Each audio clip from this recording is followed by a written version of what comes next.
নমস্কার। আজকে শনির বক্রগতি নিয়ে আলোচনা করব। তুলা রাশি। আজকে বলবো শনির এই বক্রগতি তুলা রাশির ক্ষেত্রে কি পজিটিভ নেগেটিভ ইম্প্যাক্ট তৈরি করবে। কেন আমি বলছি, প্রথমেই বলি বক্রগতি মানে অস্ত যাওয়ার চেয়ে কিন্তু অনেক বেশি পাওয়ারফুল হয় যে কোনো গ্রহের, কিন্তু শনির ক্ষেত্রেও সেটা তাই। কারণ আমি সবসময় শনি হচ্ছে ন্যায় কারক গ্রহ, শনি হচ্ছে কর্মের কারক গ্রহ। আপনি যদি ঠিক প্রপার ওয়েতে কাজ করে শনি আপনার রেজাল্ট দেবে, শনি আমি ছাপ্পার ফলকে রাজা করে দেবে। আর তুলা রাশি হচ্ছে শনির খুব প্রিয় রাশি। আপনি যদি তুলা রাশির জাতক হন, আপনি যদি শনির যদি ঠিক কাজ কোনো অসৎ উপায় না অবলম্বনে কোনো কাজকর্ম করেন, আপনি আগামী 5 মাস আপনার জন্য কিন্তু খুব খারাপ সময় হবে না। আগামী 5 মাস অর্থাৎ 139 দিন শনির যে বক্রগতি হবে কুম্ভ রাশিতেই, মানে শনির নিজ রাশিতেই। শনি হচ্ছে বায়ু রাশি আর কুম্ভ রাশিটা হচ্ছে বায়ু রাশি। তো দুটোই যখন বায়ু রাশি আর মকর রাশি হচ্ছে আপনার পৃথ্বী রাশি, মানে পৃথ্বীতত্ত্ব যাকে বলে, তাহলে এই যে বক্রগতি হচ্ছে, তাহলে মকর রাশিটা শনির রাশি, আবার কুম্ভ রাশিটা কিন্তু শনির রাশি। শনি পজিটিভ হচ্ছে কুম্ভ রাশিতে, শনি নিজে হচ্ছে বায়ু রাশি, কুম্ভ রাশিতে পজিটিভ হচ্ছে, আবার মকর রাশিও শনি নিজ রাশি, শনি হচ্ছে নেগেটিভ। সেটা ওই যে পৃথ্বী রাশিতে শনির এফেক্টটাও কিন্তু দেবে, ভালো মন্দ দেবে। এবার একটু আলোচনা করি এই যে বক্রগতি, আমরা যে প্রত্যেকেই আলোচনা করছি বা আপনারা ইউটিউবে দেখছেন বা নানান সোশ্যাল মিডিয়া ফেসবুকে দেখছেন, বক্রগতি হচ্ছে বক্রগতি হচ্ছে। কবে হচ্ছে এই বক্রগতি? এটা হচ্ছে 30শে জুন অর্থাৎ রবিবার রাত্রি 12টা 35 মিনিটে। রবিবার রাত্রি 12টা 35 মিনিটে এই শনি তার বক্রগতিতে যাচ্ছে কুম্ভ রাশিতেই। কতদিন থাকবে? 15ই নভেম্বর পর্যন্ত। এই 2024 সালের 15ই নভেম্বর পর্যন্ত, অর্থাৎ শুক্রবার 7টা 51 সকাল 7টা 51 মিনিট পর্যন্ত।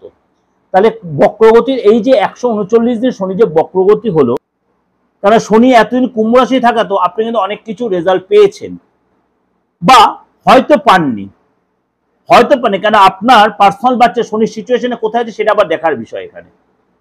যদি না পেয়ে থাকেন, যদি আপনি প্রতিকার না করে থাকেন, যদি এই বক্রগতি হওয়ার ফলে আপনি দেখছেন আরো আপনি চাপে পড়ে যাচ্ছেন, তারপরে কারোর সাথে কনসাল্ট করুন, তাকে হাতটা দেখান, আপনার ডেট অফ বার্থটা দিয়ে, আপনার ডেট অফ বার্থ থাকুক না দেও, যে ডেট অফ বার্থে তার ছকটা দেখান, দেখুন আপনার কি রাশি লগ্ন বেরোচ্ছে। যদি তুলা রাশি বেরোয় তাহলে অবশ্যই ভালো, যদি না হয় আপনি আপনার নিজের হাতটা গিয়ে দেখান, হাতটা দেখিয়ে দেখুন যে আপনার কি রাশি বেরোচ্ছে, আপনার শনির সিচুয়েশনটা কি, বা আপনার কোন গ্রহের দশা চলছে।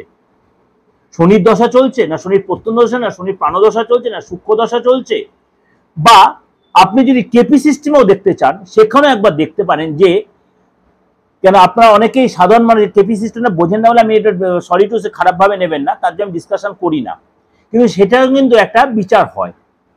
যে আমি সাদামাটাভাবে চলে আসি, তুলা রাশির ক্ষেত্রে কিন্তু এই বক্রগতি অনেকটাই ভালো ফল দেবে, কিন্তু তার মধ্যে আপনার কিন্তু একটু অবস্ট্রাকশন আসবে। কি অবস্ট্রাকশন আসবে? যেহেতু আপনার দ্বাদশ হাউসে কেতুদেব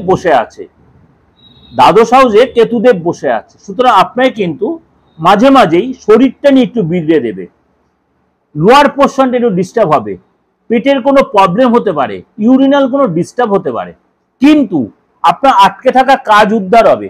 আপনি হঠাৎ কোনো লটারি প্রাপ্তি হতে পারে, হঠাৎ কোনো প্রাপ্তিযোগ হতে পারে, কোনো পুরনো যারা চলে গেছিল, আপনার সাথে সম্পদ ত্যাগ হয়ে করে ফেলেছিল, আপনার সে ওয়াইফ হোক, আপনার হাজবেন্ড হোক, আপনার বন্ধু বান্ধব হোক, বা আপনার কোনো হিতাকাঙ্ক্ষী বা কোনো লোক, তারা আপনার কাছে আবার ফিরে আসবে, বা যেসব শত্রুরা আপনার সাথে শত্রুতামি করেছিল তারা তাদের ভুল বুঝে আপনার কাছে ক্ষমা চাইবে। এগুলো কিন্তু হবে, তুলা রাশির ক্ষেত্রে কিন্তু এগুলো হবে। বা আপনি হয়তো কোনো কনস্ট্রাকশন লাইনে আছে বা কোনো কারখানায় কাজ করছেন, কারখানায়, মাইন্ডেড অফিসে নয়, তাহলে কিন্তু অনেকটাই দেখবেন আপনার ফেভার দেয়, কিন্তু আপনাকে একটু সতর্ক হয়ে থাকতে হবে। অফিস কারখানায় কোনো চোট আঘাত লাগতে পারে, বা কোমরে বা হাতে কোনো চোট লাগতে পারে, এরকম কিন্তু হতে পারে। আর্থিক লাভের প্রবল সম্ভাবনা, নতুন কোনো কর্ম পেতে পারেন, কাজের চেঞ্জ হতে পারে, বস আপনাকে কর্মসূচির বাইরে পাঠাতে পারে, আপনি ব্যবসায় যাতে যথেষ্ট উন্নতি করতে পারবেন, কিন্তু প্রথম অবস্থায় কিন্তু আপনাকে একটু অবস্থায়, সেটা যে হতাশ হবেন না, সেটাকে আবার আপনি উদ্যম নিয়ে আবার আরম্ভ করবেন, যেটা সেখানে সাকসেস পাবেন। আপনার প্রেমের জায়গাটা যদি কোনো চিট ধরে থাকে, বা প্রেমের জায়গায় কোনো যদি আপনি মনে জিজ্ঞাসা চিহ্ন আছে, সেটা কিন্তু আপনি এই সময় কংক্রিট হয়ে যাবে, বা হয়তো এই সময় আপনার বিয়ে হয়ে যাবার প্রবল সম্ভাবনা। বা একটা ফাইনালাইজ কোনো জায়গায় তৈরি হতে পারে। আপনার প্রেমিক বা প্রেমিকা আপনার প্রেশার ক্রিয়েট করতে বিয়ে করার জন্য, বা সবকিছু ঠিকঠাক থাকলে আপনার স্থান পরিবর্তন, কর্মের চেঞ্জ, বাসস্থান পরিবর্তন এই সময় কিন্তু হতে পারে।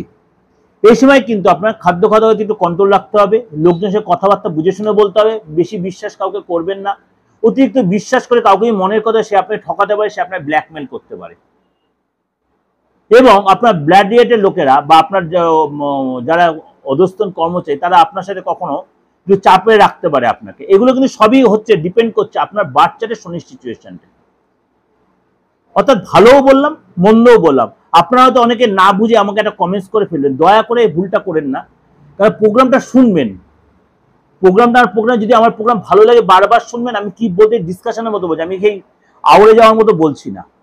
তাহলে দেখবেন বুঝতে হয় কি বলতে। ভালো মন্দ একটা গ্রহ যখন রেট্রোগেট হয় বা অস্ত যায় বা উদিত হয় বা ঘর তার চেঞ্জ করে, তখন কিন্তু প্রত্যেকটা রাশি লগ্ন প্রত্যেকটা মানুষের উপরে তার পজিটিভ নেগেটিভ ইম্প্যাক্ট হয়। আপনি মানে শুধু পজিটিভ বলবো নেগেটিভ বলবো পজিটিভ, তা কখনো হবে না। ভালোটা হবে, খারাপটা হবে। যাই হোক, ওভারঅল ডিসকাশন দিলাম চন্দ্ররাশির উপর বেস করে। ভালো লাগবে অবশ্যই, অনেকাংশে মিলবে। আর যদি না মেলে অবশ্যই কনসাল্ট করে নেবেন।